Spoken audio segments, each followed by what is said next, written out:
My name is Eduardo Machado, and I'm the author of The Cook, which opened on Wednesday night at the Seattle Rep and got really fabulous reviews today. We hope you come and see it. My name is Michael Domitrovich, and I'm the co-author of Eduardo's memoir called Taste of Cuba, An Exile's Hunger for Home. And it's Eduardo's life story that's also told through recipes, one of which we're going to prepare for you today. In the play The Cook, food is used to show where the characters are both economically and spiritually. So at the beginning of the play is a Christmas Eve party in 1959, and they're making strawberry ice cream, baked Alaska, very American things. And in the second act, when they're in the middle of the revolution, she's making tamales, and she says that tamales are the only food we have left from the indigenous people. And then in the last part of the play, they've turned the place into a restaurant, and they're making Gladys's garlic chicken, which is the most delicious chicken on earth because it's made with limes and oranges and oregano and garlic and baked, and it tastes like heaven. And it shows that they've become really Cubans but are selling themselves by the kind of food they're making, and they're making rum ice cream instead of strawberry ice cream. So they're using what they have to survive. My mother always made Morros y Cristianos, which is what we're going to make today, which is Morros and Christians, which is cooked black beans with white rice. And Michael's going to show you how to do it. So, like Eduardo said, we're making Morros y Cristianos, which translated is Moors and Christians, and the Moors are the black beans, the Christians are the white rice. So it's not exactly the most politically correct dish, but it's very traditional, and it comes from the Spanish occupation of Cuba, which is, you know, when the Moors were occupying Cuba, but yet it's still eaten today. So we started off with about a half a pound of bacon that's cut into 1-inch pieces. You just get that frying. And you just want to get the fat out of it and get it nice and crispy.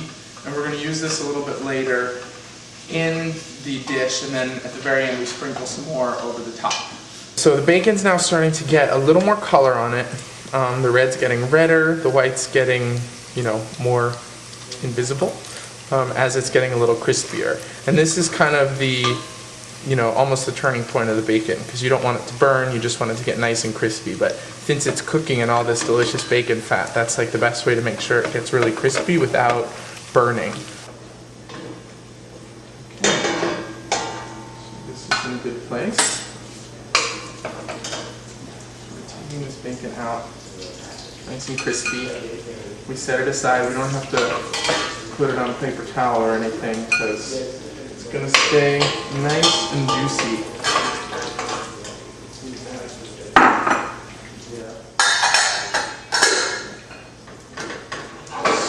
Take off the heat for a second so it doesn't burn. And you want to keep all this bacon fat in the pan, because this is what we're going to cook the sofrito in.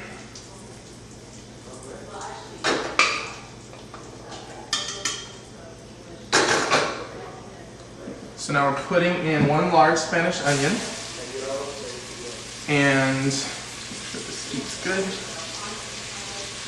and 1/2 of a green bell pepper that has been diced into 1/4-inch pieces, you know, 1/4-inch little chunks. Make sure you get all the onion in here. And you just want to scrape the bottom of the pan kind of gently and get all the little brown bacon bit pieces up.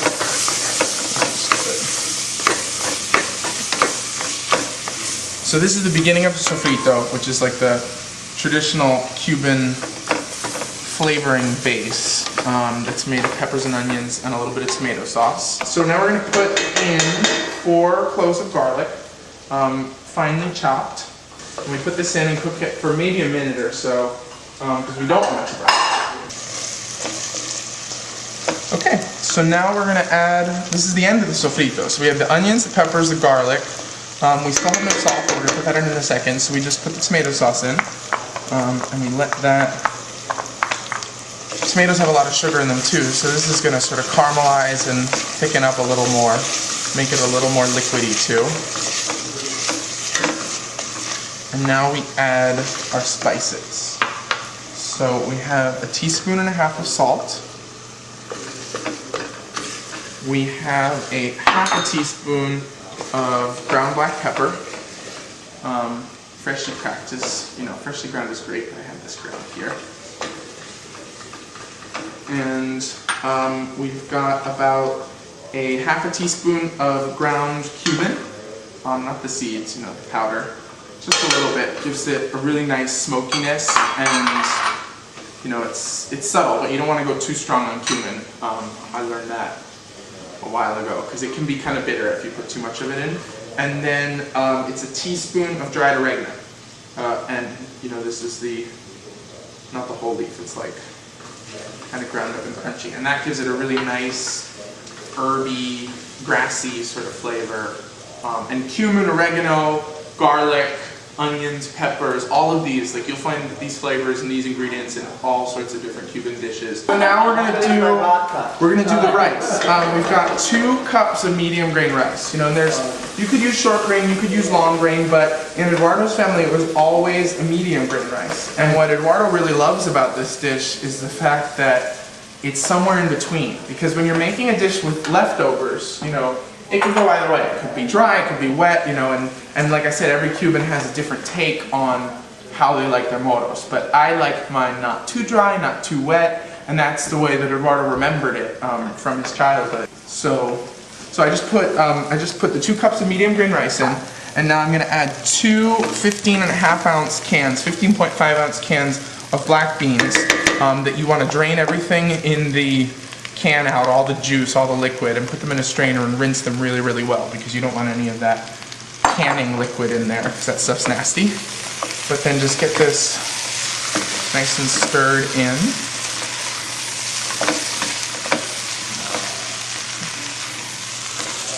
And then we're going to take some of this bacon here.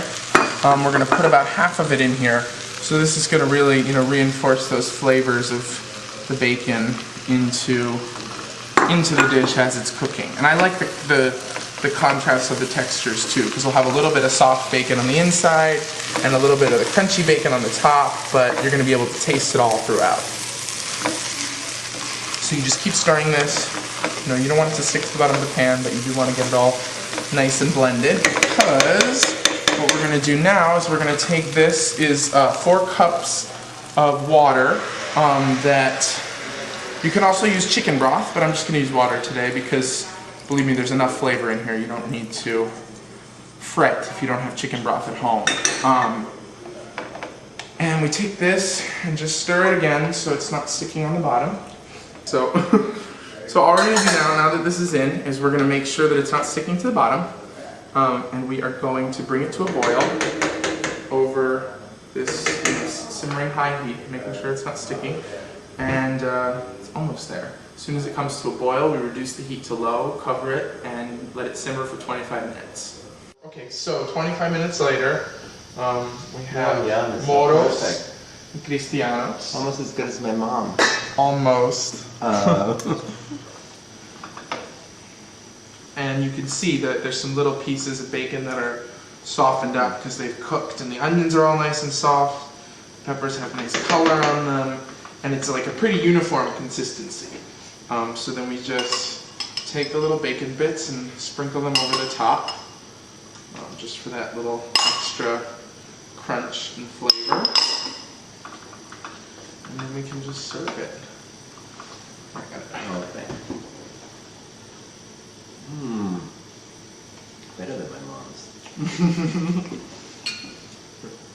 So this is not actually a recipe that's in the cook, but it's in our book, and the cook is in the book, and the cook is at the Seattle Rep. So please go see it.